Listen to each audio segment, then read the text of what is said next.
Hello बच्चों, मैं doctor Sharda कुमारी, महारानी महेश्वर लता संस्कृत विद्यापीठ लोहना मधुबनी से। आज हम कक्षा उपशास्त्री द्वितीय खंड के लिए इस टॉपिक को पढ़ाने जा रहे हैं, जिसमें विजयनगर साम्राज्य के अंतर्गत आने वाले संगम वंश के बारे में आज हम पढ़ेंगे। हरिहर प्रथम जो संगम वंश का हरिहर और बुक्का जो संस्थापक था, उसमें हरिहर प्रथम और बुक्का।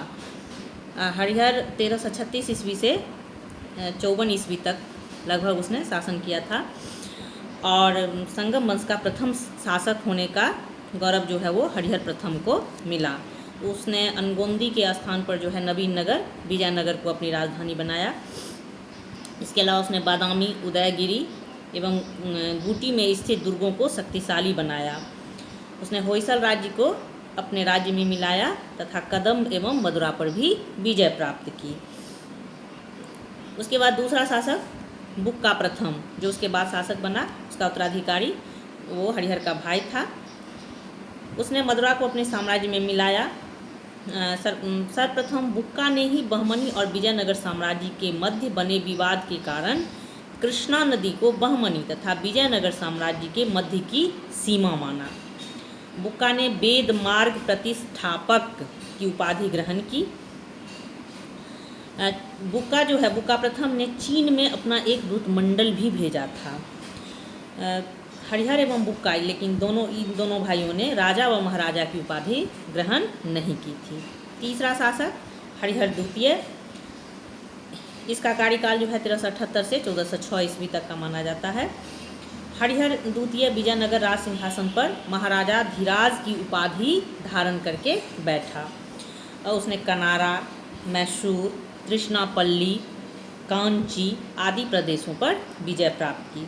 उसने बहमनी सुल्तानों को कई आक्रमणों में परास्त भी किया। हरिहर द्वितीय शिव के विरूपाक्ष रूप का उपासक था, किंतु अन्य धर्मों के प्रति भी वो सहिष्णु था। उसकी मृत्यु के उपरांत जो है देवराय प्रथम, जिसका कार्यकाल 1406 से 22 ईस्वी माना जाता है। देवराय को अपने शासनकाल में बहमनी सुल्तान फिरोज शाह के आक्रमण के अतिरिक्त आंतरिक विद्रोह का भी सामना करना पड़ा था, परंतु वह उसमें भी सफल हुआ था।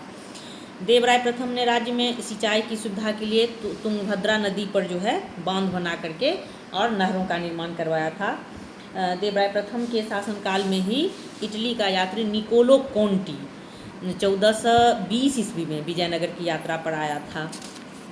देवराय प्रथम के मृत्यु के बाद देवराय द्वितीय, जिसका कार्यकाल 1422 ईस्वी से 46 ईस्वी का माना जाता है, वो गद्दी पर आसीन हुआ। हालांकि उससे पहले जो है देवराय प्रथम के बाद उसका पुत्र रामचंद्र जो है वो सिंहासन पर कुछ महीने के लिए बैठा था, लेकिन कुछ महीने के उपरांत ही उसकी मृत्यु हो गई थी। और फिर उसके बाद वीर विजय बैठा था, लेकिन उसके बाद देवराय द्वितीय बैठा।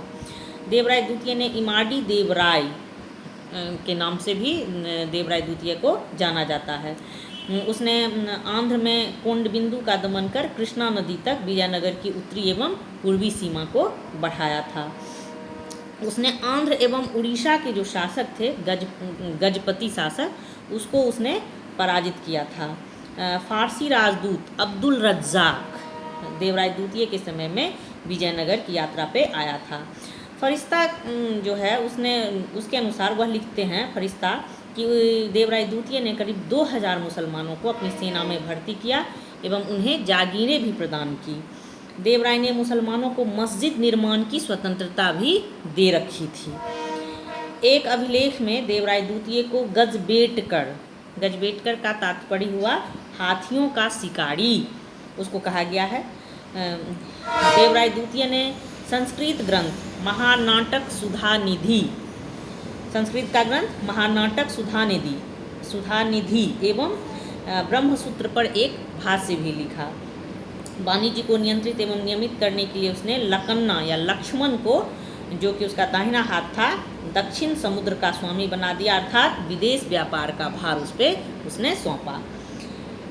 देवराय द्वितीय के बाद मल्लिकार्जुन, जो 1446 ईस्वी से लेके 65 ईस्वी तक वो शासक रहा। संगम वंश के ही ये सारे शासक हैं। उसका भतीजा था वो देवराय द्वितीय का। जिसको ये मल्लिकार्जुन को प्रौढ़ देव राय भी कहा जाता है, वह सिंहासन पर बैठा। उसके समय में उड़ीसा एवं बहमनी के आक्रमण में उड़ीसा ने कोंडाविदु एवं उदयगिरी के किले पर अधिकार कर लिया। प्रौढ़ देव राय के समय में उड़ीसा के गजपति शासकों की सेनाएं संभवतः रामेश्वर तक पहुंच गई थी। उड़ीसा के गजपति के शासकों द्वारा यह बुरी तरह परास्त हुआ। जिस गजपति शासक को देवराय द्वितीय ने परास्त किया था, उसके द्वारा जो है ये मल्लिकार्जुन परास्त हुआ और अपमान को न सह पाने के कारण जो है इसकी मृत्यु हो गई। इसकी मृत्यु के उपरांत विरूपाक्ष द्वितीय, जो संगम वंश का अंतिम शासक था, वह जो है मल्लिकार्जुन के उत्तराधिकारी के रूप में इसने जो है सो शासनकाल ग्रहण किया। 1485 ईस्वी तक शासन के उपरांत जो है इसने 1485 ईस्वी तक शासन किया के उपरांत विरूपाक्ष की हत्या उसकी पुत्र ने ही कर दी।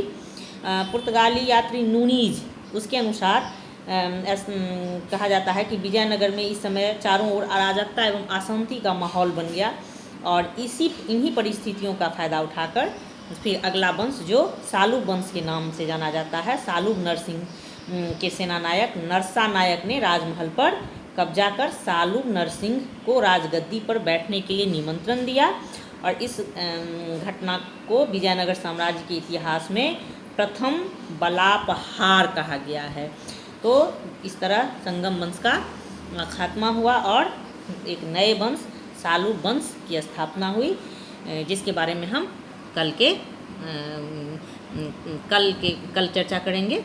धन्यवाद।